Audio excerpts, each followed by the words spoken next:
Hey gearheads, and welcome to Garage Talk. I'm Corey and this is a 2024 Nissan Ariya EV, the brand's second electric vehicle after the very important Nissan Leaf hatchback.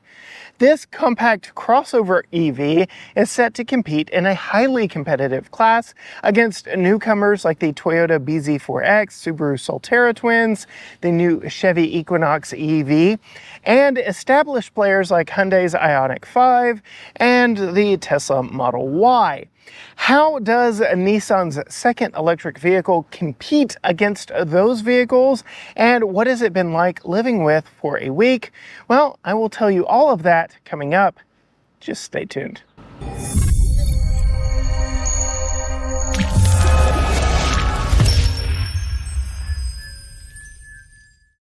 Setting off in the 2024 Nissan Ariya mPower Plus front-wheel drive, I do want to say a huge thank you to Nissan for bringing this to us to test and live with for a week. This is not the first time we've driven one, but this is the longest we've had time with one. And again, it comes across very nicely, though it's about a 9/10 good car. I'm going to say a lot of things in this review, and if you've bought one of these or if you're leaning very heavily into one of these and want confirmation bias, well, this is a good car. Nothing I'm going to mention would distract me by itself from purchasing this vehicle, especially this one equipped at right around $50,000. But it's a combination of everything that kind of has me scratching my head a little bit. I feel like they got so close to the end zone, they got 90 yards down the field and just kind of blew it with a third down punt, so to speak, on some of the things that really matter. But one of those things is not necessarily the powertrain. Again, this being the front-wheel drive version. Well, you know what? Let's look under the hood, talk powertrain. So yes, we have the mPower Plus front-wheel drive, which is the top trim of the front-wheel drive. You can get an E-Force all-wheel drive dual motor version, but this is the single motor front-wheel drive, thus meaning, yes, it is a front-wheel drive biased platform, but that's not necessarily a bad thing. Under the hood here, we do not get any front trunk storage, if you will, but we do get all the electrical components and such under a very short hood, which is why we don't get that front trunk. The Ariya is powered by an 87 kilowatt hour lithium-ion battery, which is larger than its more direct competitors from Toyota and Subaru in the BZ4X and the Solterra with their 72.8. And it does make decent horsepower here in a front-wheel drive form, 238 horsepower and 221 pound-feet of torque, which again is more than the all-wheel drive only Solterra at 215, 249. So yes, this is a really good powertrain. Driving it like I am now in city traffic, stop and go traffic, it's really good. It's comfortable. EVs make great luxurious driving experiences because you don't have to worry about a transmission or shifting. You just kind of have effortless power. And while the power numbers on this aren't astronomical, they are more than enough to get you out and going. It feels zippy like EVs should because of the instantaneous torque. We do have several different drive modes here, three actually, and we'll put it in sport for when the light changes. But with the air conditioning kind of on high right now, brings me to an interesting thing I've noticed that kind of makes me feel like this is more of a gas car than an EV, and that is the AC system. When you come to a complete stop, like in a gas car with engine start-stop in traffic, the air conditioning just kind of tunes down just a little, and then when you get moving again, it goes back up to the fan speed that you had it set at.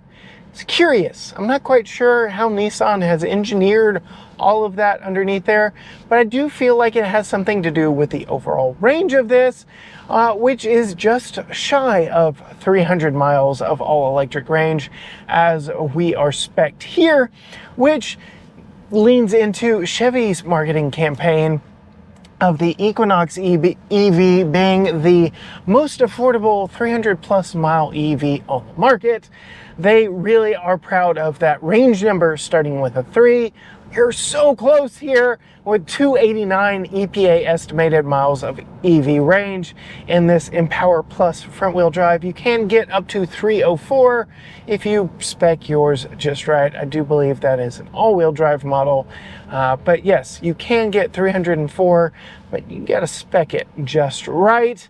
But yeah, still very good, very decent, and absolutely blows the water, blows the doors off. There we go, that's the right statement of the Toyota and Subaru offerings in the BZ4X and the Solterra. But again, coming to a stop, like the air just goes down and up. It's weird. It's weird. It's not something you would expect in an EV.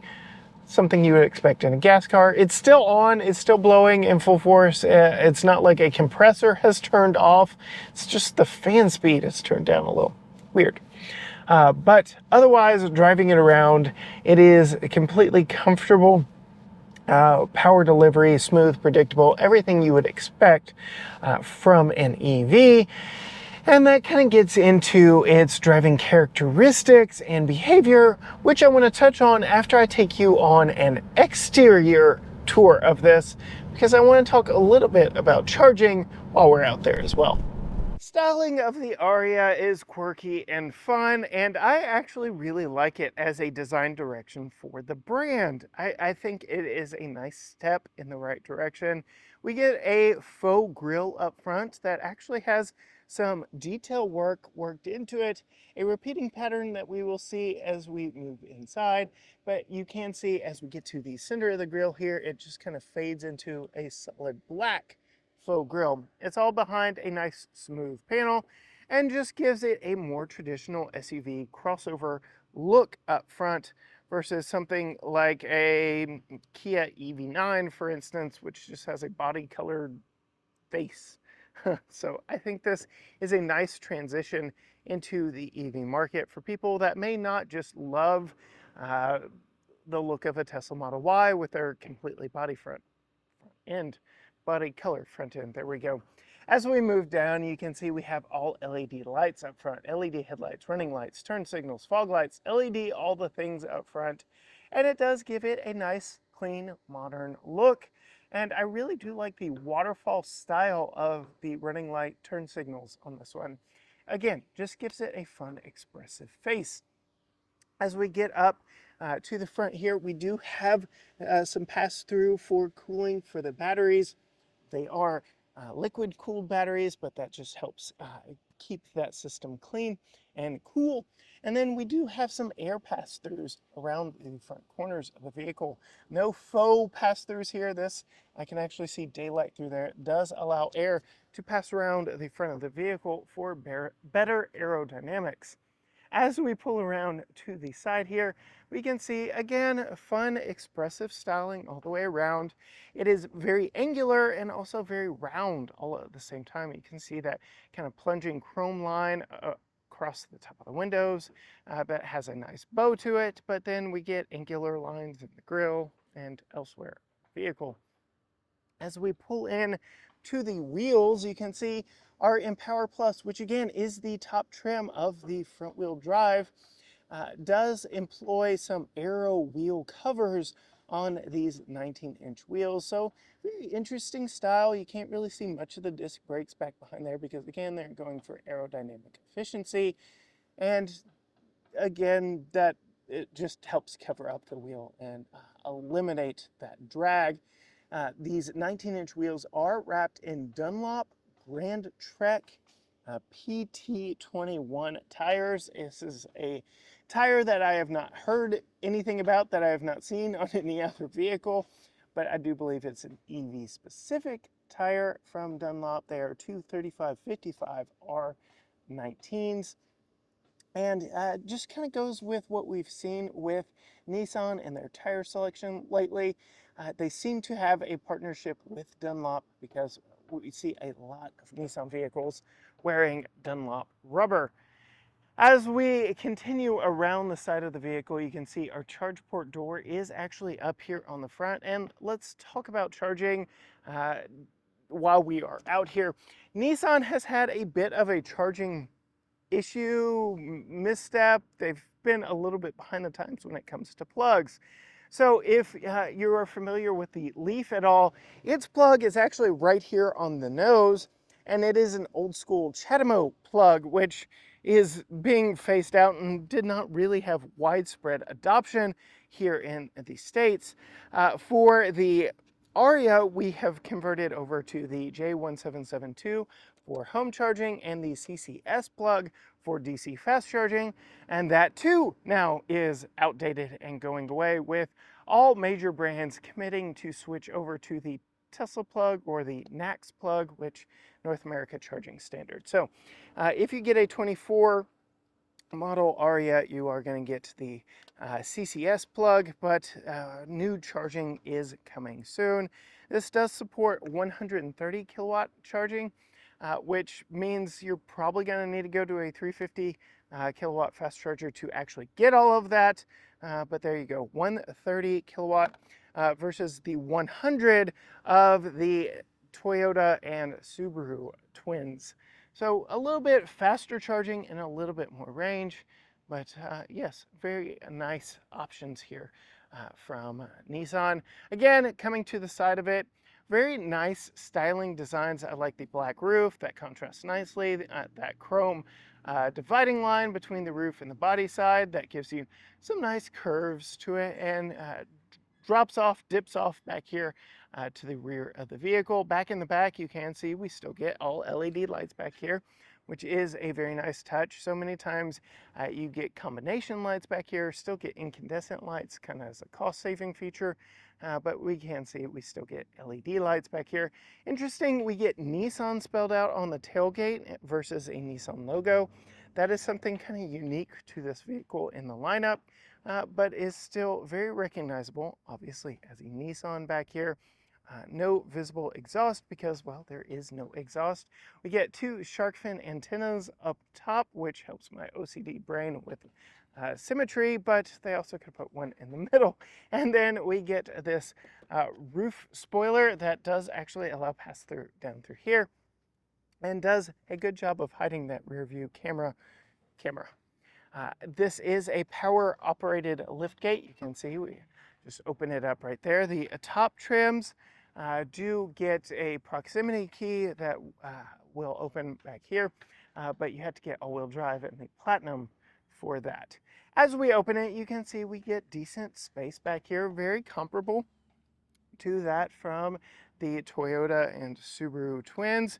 In fact, we get 22.8 cubic feet, as you see it right here, which is just 1 cubic foot shy of the Toyota and Subaru. If you fold the 60-40 split second row seat down, you get 59.7, which is a little bit less than the Toyota and Subaru twins at 63.5. But Nissan has done some pretty cool things with storage back here that I actually like in reality in living with this. You can see we have two covers here on the load floor, which allows you to open them up individually.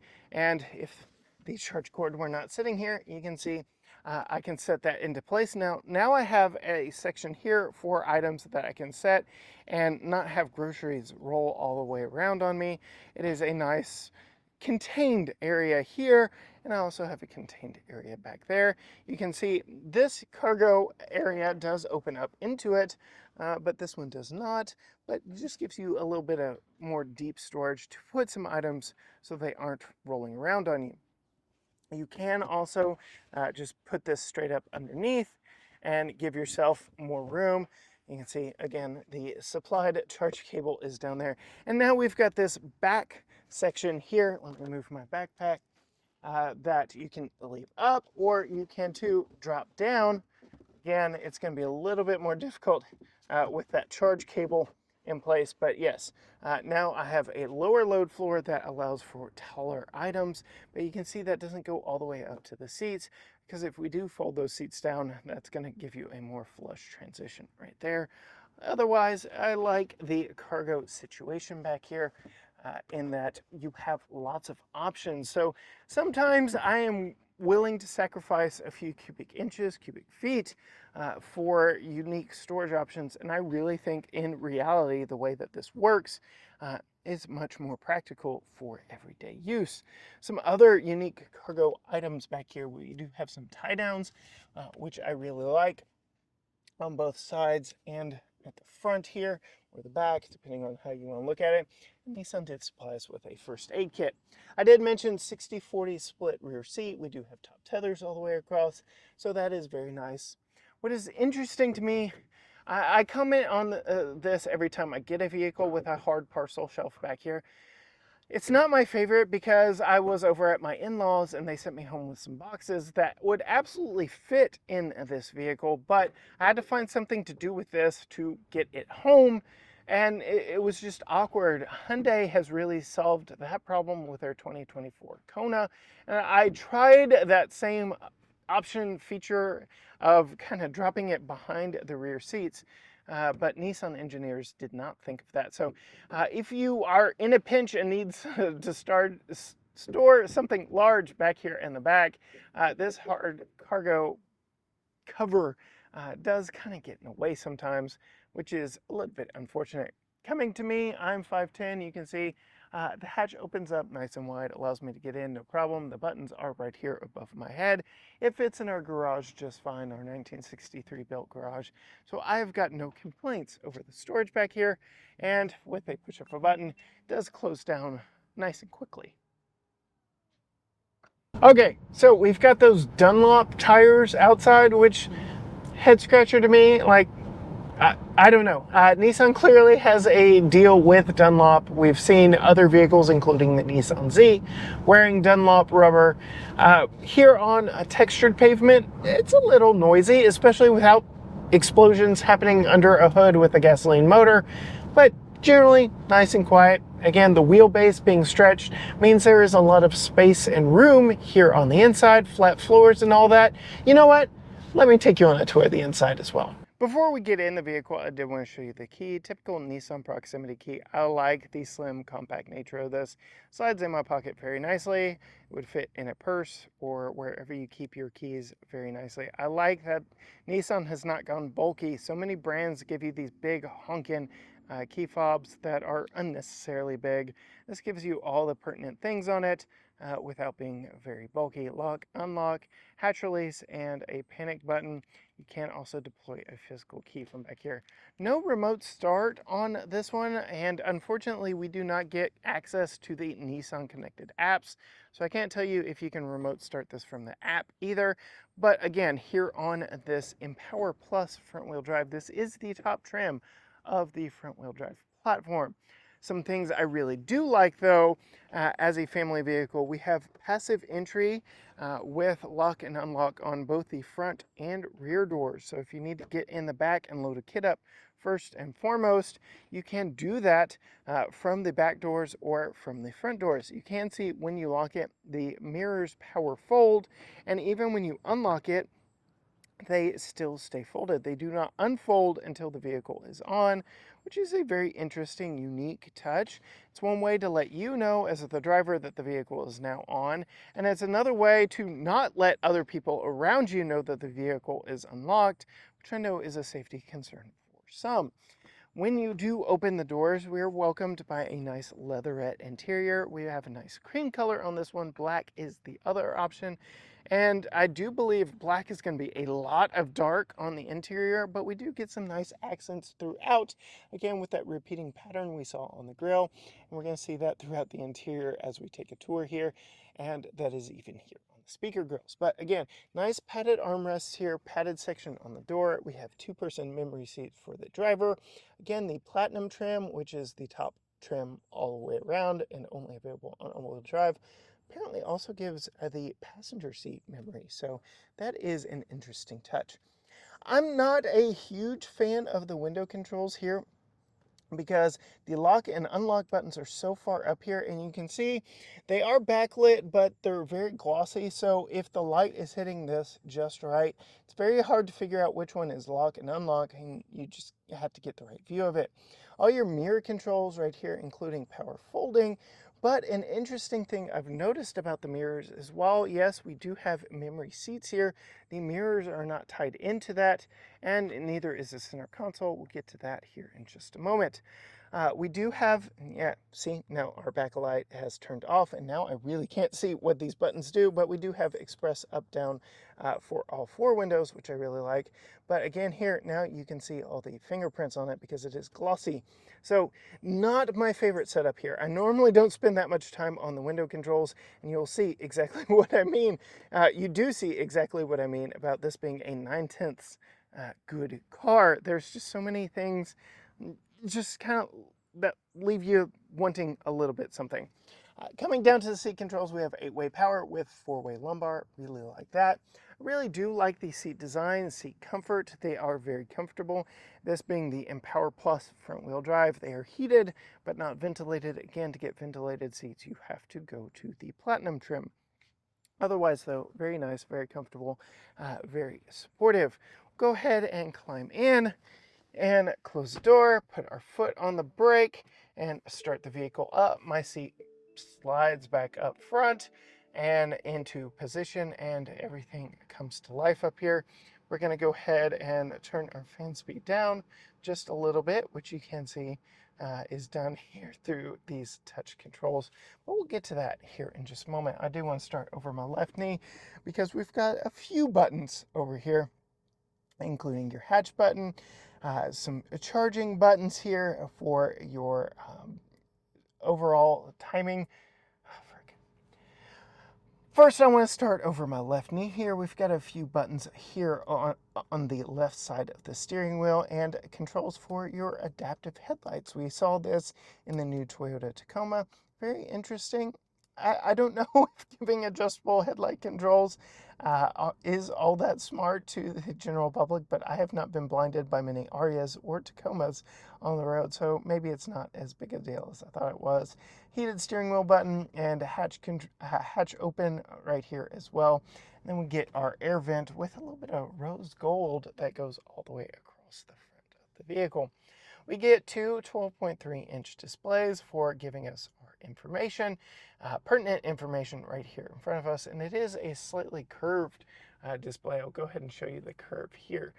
So this is closer to me, easier to reach, while this is a little further inset. We get decent readouts here. I will say that graphics on Nissan products just feel outdated. It tells me everything I want to know. It tells me my range, my battery percentage, all my drive computer stuff. Very configurable. I can hit these buttons right here and scroll through a bunch of different information, including my ProPilot Assist. I can adjust settings and just dig through a lot of information here.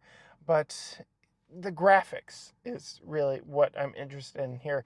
And the layout is a little bit clunky. I don't know. I just feel like this makes the vehicle feel older than it really is. But I haven't been looking down here too much because I do have a head-up display here.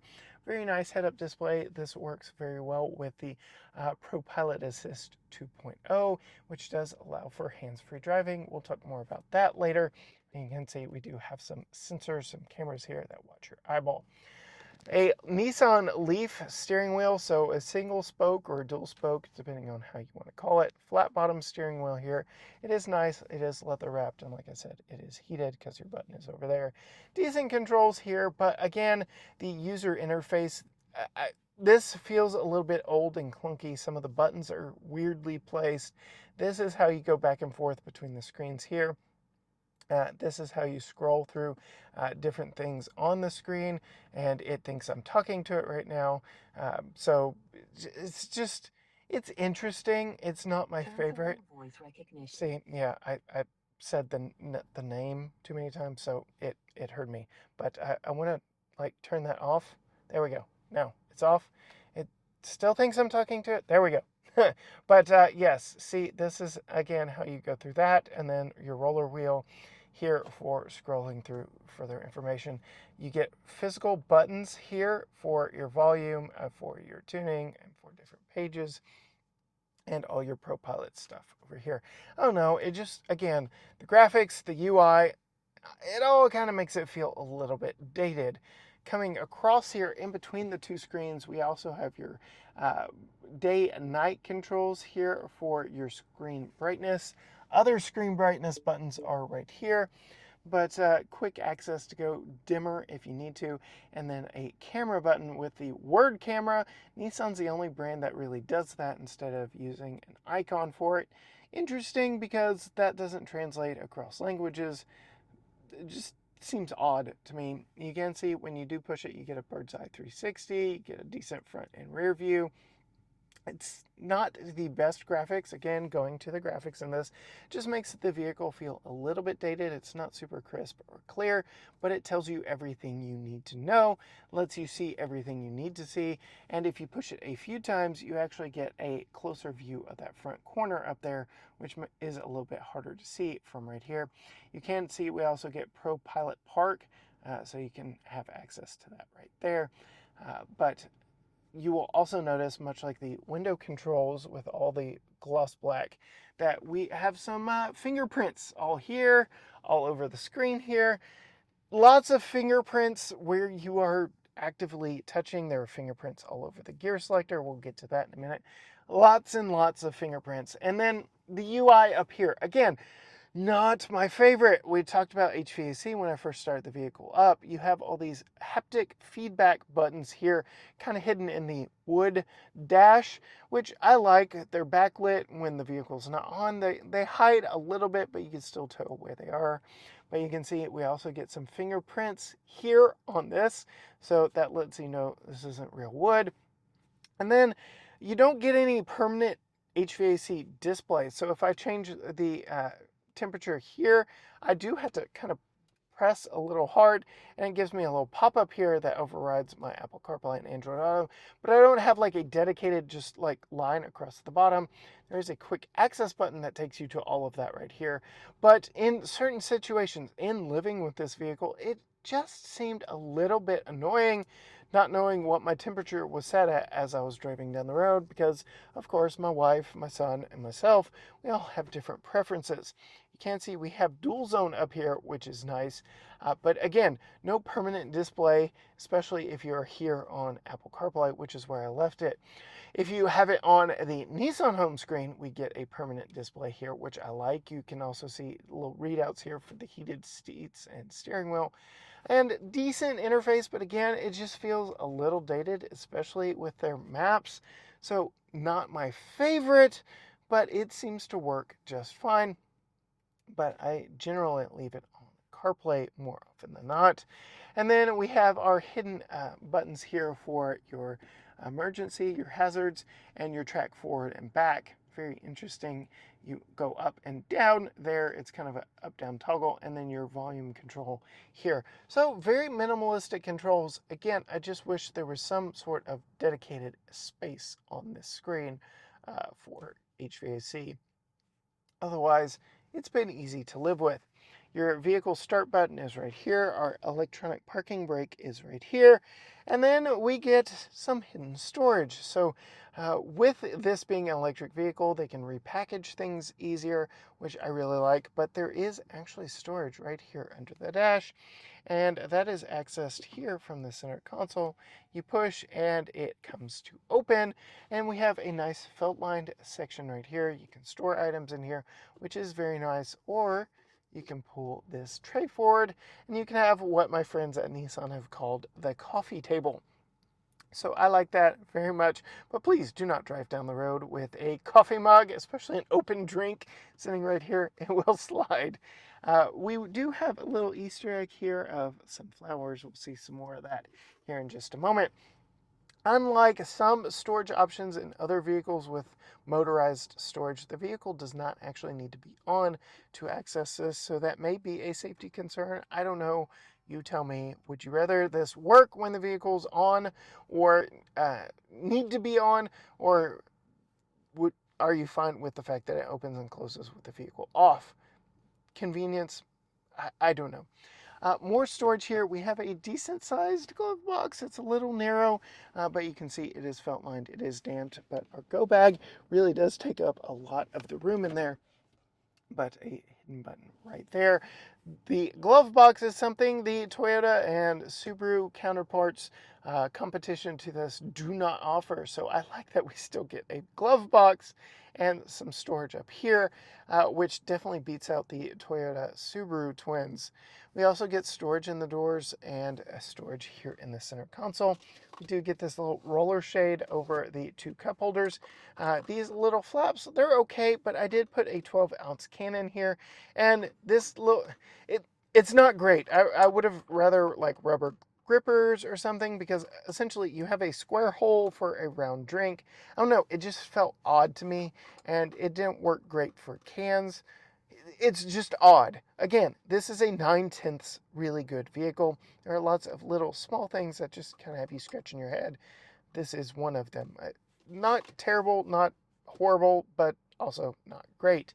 I do like this center console though. It does slide forward and back. It is power. So this is something that we've seen in the Hyundai Ioniq 5, though that one is manually sliding.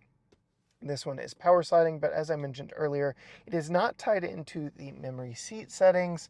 So that is an interesting oversight, I feel, because different drivers could have different preferences on where they like this. But we do get some further controls up here. Again, they're a little hard to see, but they are backlit. You have your drive mode buttons here, so you can see Sport, Standard, and Eco. And there is some feedback when you push these buttons. So yes, that is there. And then your parking button right there. E-step is the one pedal drive. We'll get more into that when we're actually driving. And then your open and close. And then an indicator for the Qi wireless charger, which I really like being hidden back here underneath the lid. It does cut into overall storage underneath here, but I like when the charger is in use and the lid is closed. Out of sight, out of mind, but you still get an indicator right here that it's working. So this discourages picking up your phone a lot because, again, it's under a cover. So I do like that. But again, that does limit your storage back here. And again, another Easter egg of flowers back here. In that little bit of storage, I guess you could put a travel pack of Kleenex back there. But again, we do have some storage up here, which is nice. We have some storage. I'm going to do my best to show down here. This is fixed in place, but we get a little bit of storage right here. We get a USB-A and USB-C interface for the Apple CarPlay and Android Auto right here. I will say it is wireless Apple CarPlay, but wired Android Auto. So if you have an Android phone, you're definitely going to have to plug in. This is where those plugs are located. So I don't know if that's a good thing, bad thing. I haven't had to do it because I have the superior iPhone. Come at me in the comments. Again, talking about fingerprints, this gear selector, it is a unit that is used in other Nissan products. We see a lot of parts sharing. Again, the steering wheel, the gear selector here with other vehicles, but you touch this every time you get in the vehicle. Every time you move the vehicle, you need to touch this, and I just feel it is a little flimsy. It creaks and croaks every time you touch it. It just feels cheap, unfortunately, and it's not a terrible thing. I mean, you just pull back for drive, you push forward for reverse, which does trigger your cameras, and a very interesting EV backup sound. But yeah, and when you put it in park, there's no like audible notification that you're in park. There's simply the park indicator right here, but like the doors don't unlock, there's no beep, there's no nothing. I really wish it would give you some sort of feedback when you actually put it in park, because some vehicles will like unlock the doors when you do such. And I don't know, it's just, everything feels silent up here when you use it, except for the actual touching of it. So it does feel a little cheap, and then all the fingerprints. It's not great. It's not great, but it's not terrible. Again, 9/10 good vehicle. As we move up here, we do have a backup camera, rear view mirror camera system here. which I really like the square design of the rearview mirror. Let me get it here in position. But there are some interesting things about it. So this is my normal eye line. This is where I would have it if I were driving with it normally. And you can see a decent view out the back.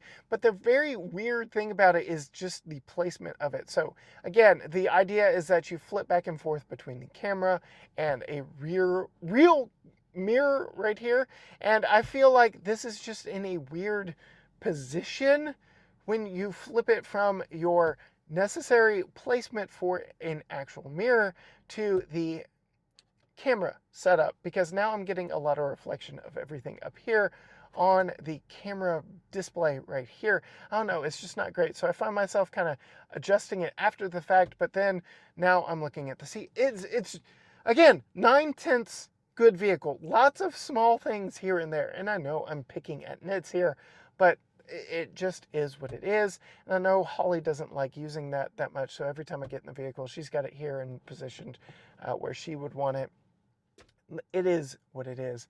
We get home link controls up here. We get our controls for our panoramic glass roof, which I can go ahead and show you. I've got decent headroom. It does stop midway, but otherwise it is power all the way back. It does give you a nice view, nice clear skies up above me today. And again, doesn't really cut into my headroom all that much, but I am your typical average American male at 5'10", so I've got no complaints up here. Very nice, very comfortable, and you can see they do give you a separate switch for the glass opening portion, something Hyundai does not. It opens nice and decently, but we haven't had it open too much. It is hot. It is summer here in East Texas. That's the front seat. Now let's go take a look at that back seat. Coming up to the back doors, again, I already talked about the proximity opening, the passive entry, which I really like on the back doors as well. They do open up nice and wide, makes putting in child safety seat very easy. Hit the subscribe button so you can see me do that in our family review when that drops later this week. A lot of good materials back here, just like up front. Same designs, repeated, storage in the door. So I really like all of that. Nice, comfortable, big couch-like rear seat. We still get the suede inserts, but no perforation back here, which doesn't really matter too much because none of the seats are heated. Are ventilated, but these back seats are heated on the outboard. Again, we do have a 60/40 split bench, which you can fold with a handle right there. They are reclining. We'll talk about that in a moment. I can't fold it down too easily because of the child seat, but it does fold down nice and flat, so I like that a lot. And you can see this portion stays behind. We do have a little clasp here to keep the seatbelt attached or in place. I do want to call out the floors. I didn't show you up front as much because they were a little more dirty than they are back here, but that pattern that is on the doors and in the grill is repeated on the carpeted floor mats, which is a very cool, very nice touch. Just a repeating theme, design theme in here. I really like what the designers have done with this vehicle. Climbing in behind myself, it is a nice step in height. Again, very couch-like seating back here, sitting behind myself. One of the benefits of this being an EV-only architecture is you can push the wheels out to the corners and really maximize cargo and people space on the inside. So sitting behind myself, plenty of room. I feel like this is roomier than a Rogue, which is their best-selling vehicle, so I like this a lot. You can see we have an interesting denim-like material back here. We do get some map pockets behind both front seats and generally nice room.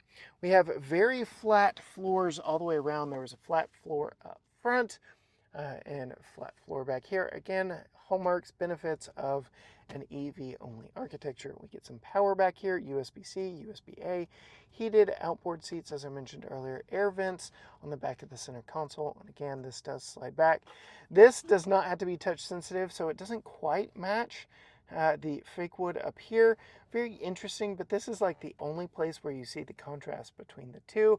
But you can see this up front here is the same as what's across the dash, and this is a slightly different wood look material. I don't know, it's just odd, interesting to me. And then we do have a fold down center armrest with a couple cup holders. Another pattern here in the bottom of the cup holders, and then a Velcro cover for the latch latch system. Here we do get an extra one here in the middle if you want to put a child safety seat in the middle. Coming to me at 5'10", this is a seat in its upright position. I've got plenty of headroom. I'm comfortable back here, but I can't recline it like that much, and it's fine. I don't feel like I really cut into cargo space back there because I moved it like that much, but it gives you options.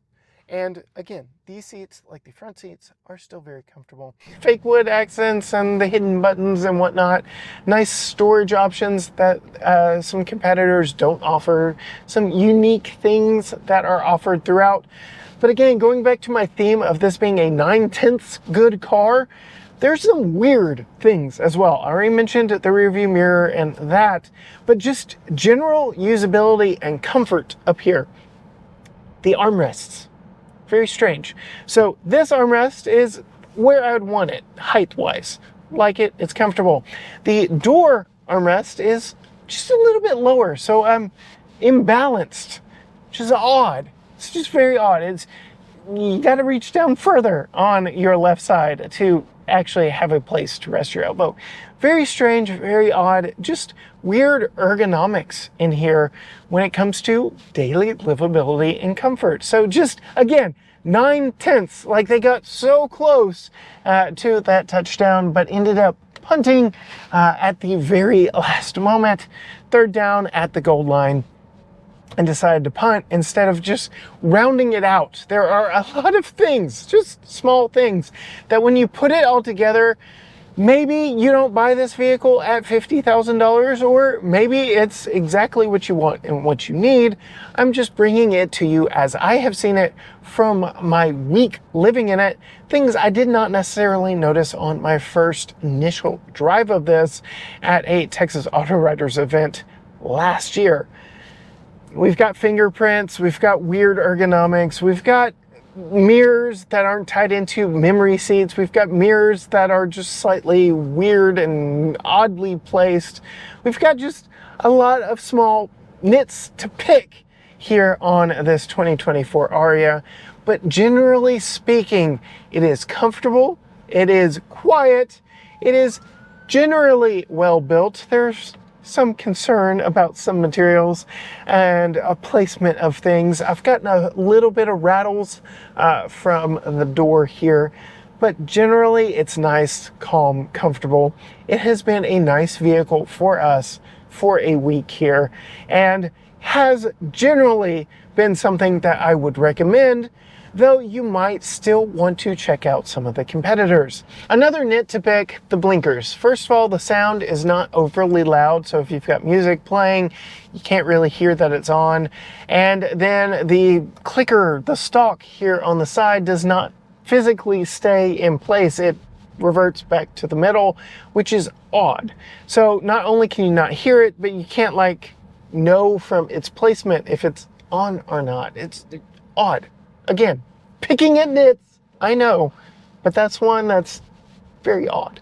The last thing that has me scratching my head when it comes to the overall livability of this vehicle is the ride, the suspension.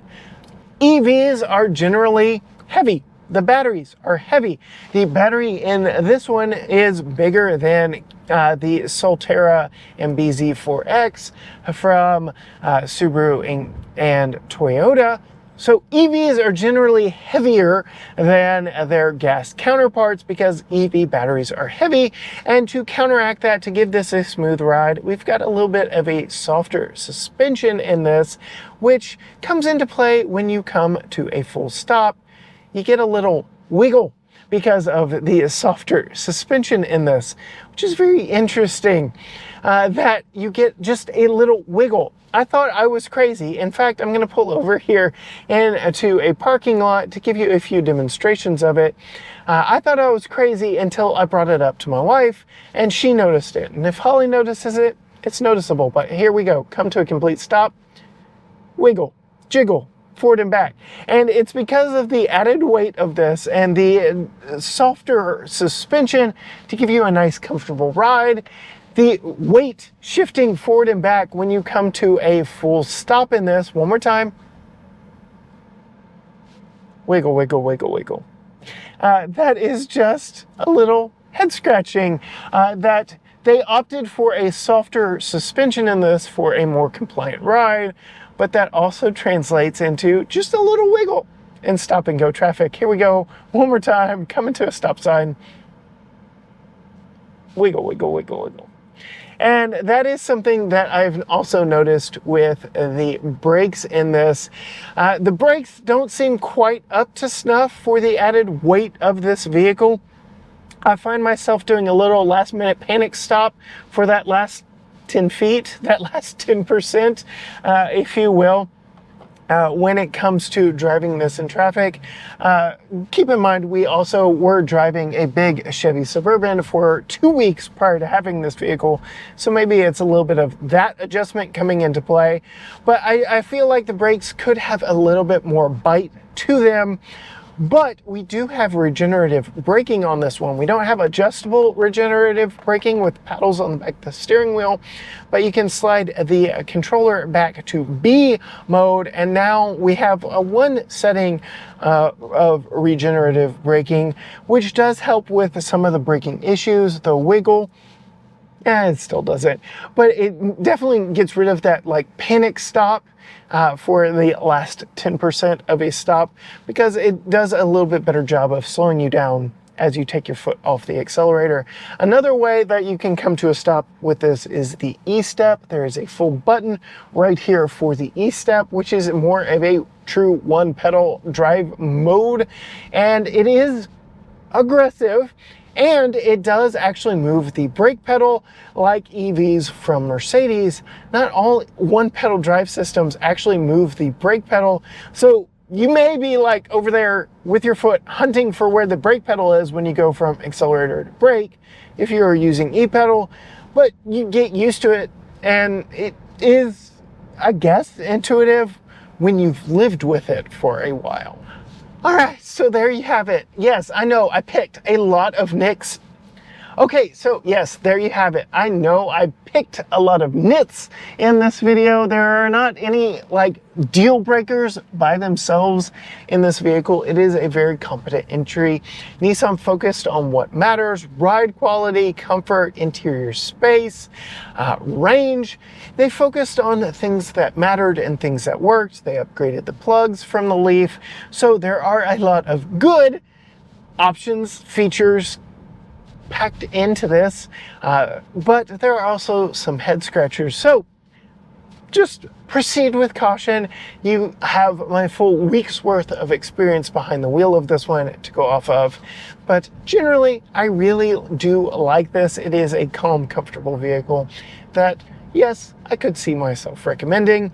The efficiency here with this one, we're in 195 miles of driving, averaging 2.7 miles per kilowatt in this one. The EPA estimates around 2.9, so a little bit less than that. It's not overly efficient, it's not the most efficient, but it is definitely not the worst either. Their calculations are 34 miles per 100 kilowatt hours, translates to about 2.9 kilowatts per mile.